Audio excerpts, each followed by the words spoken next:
Lectures हैं हमने यहाँ आज करेंगे हम क्लास 12 मैक्रो इकोनॉमिक्स एंड आज का हमारा टॉपिक है other components of capital account.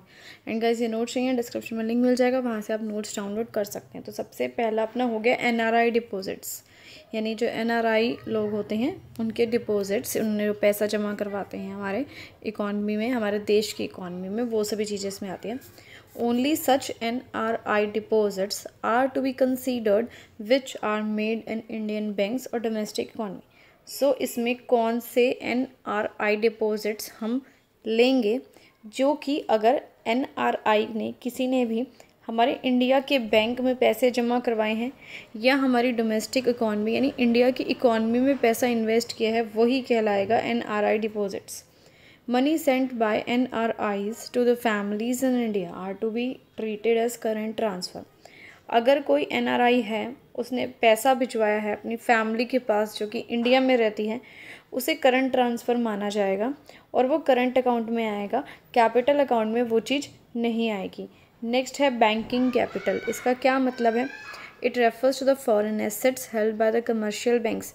हमारे देश के जितने भी कमर्शियल बैंक्स हैं उनके पास जितने भी फॉरेन एसेट्स हैं, यानी बाहर के देश के जो एसेट्स हैं, वो सभी इसके अंदर आते हैं। जब कमर्शियल बैंक क्या करता है, इन एसेट्स को लिक्विड कर देता है, यानी कैश में कन्वर्ट कर देता है, बेच देता है, तो हमारे पास क्या आता है? फॉरेन एक्सचेंज आता है।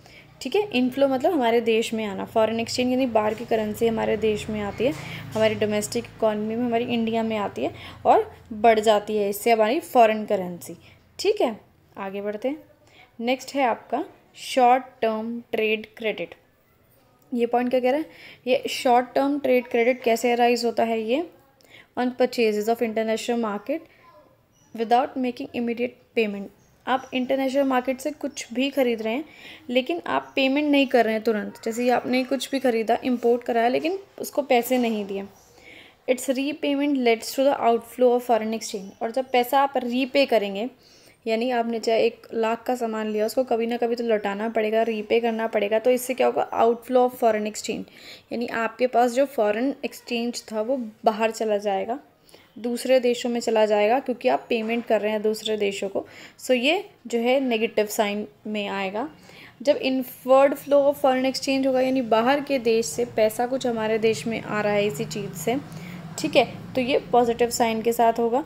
क्यों? क्योंकि इनवर्ड है, पैसा हमारे देश के में आ रहा है।